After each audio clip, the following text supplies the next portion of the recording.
At a Kurdish military base just outside Sulaymaniyah, we meet Timur, who says he was only 10 years old when he was taken with his family to a transfer camp in Kirkuk in 1988. There, he says he watched his father with the other men being stripped, manacled and driven off in trucks. With his mother, sisters and other villagers, he was loaded into a covered lorry and travelled through the desert without food nor water. Did anyone in the wagon die as you drove down from Kirkuk? What did you think was going to happen to you? Now you reached the border. When they opened the doors of the wagon, what was the first thing you saw?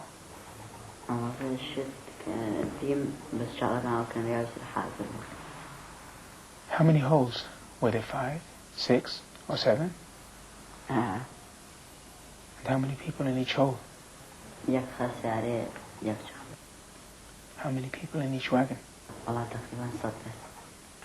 Were women crying? Were children crying? What was happening?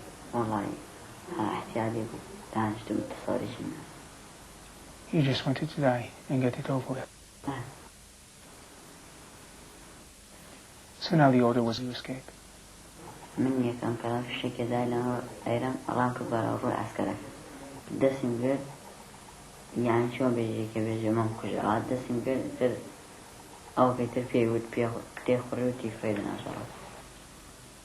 Did you look into the first soldier's face?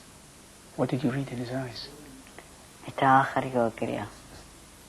And he's the one who shot you?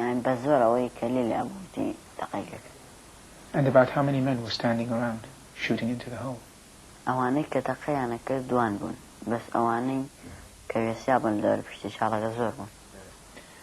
Could you hear people shouting, as well as the sound of the bullets? The soldiers went away. They did the shooting and immediately went away.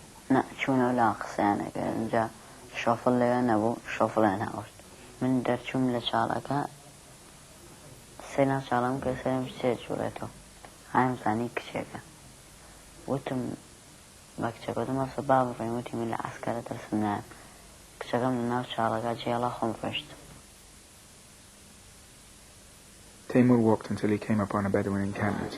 They took him in, dressed him as an Arab boy, and kept him hidden in Samawa for 2 years. He is a survivor from the end phase of the anfal. Now the battle. Kurdistan, near Hanakim, just a mile north of Iraqi lines. This fort was dynamited and abandoned by the Iraqi army just a few weeks before we arrived.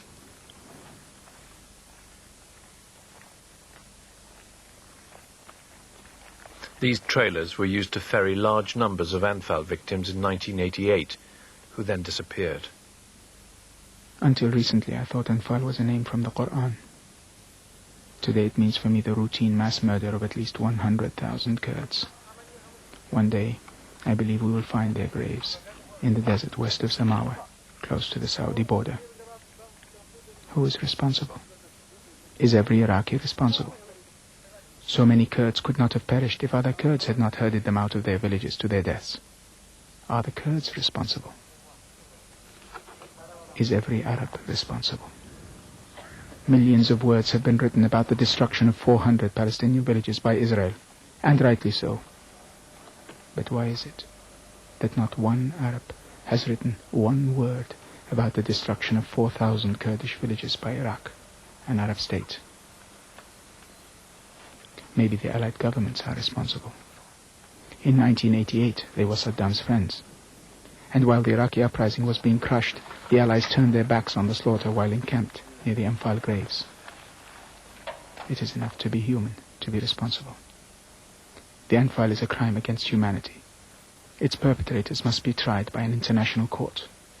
If everyone is responsible, then everyone must sit in judgment.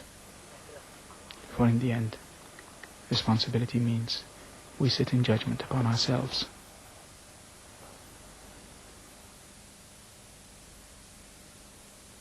You wanted me to say something here. The only appropriate response, I think, is silence and shame.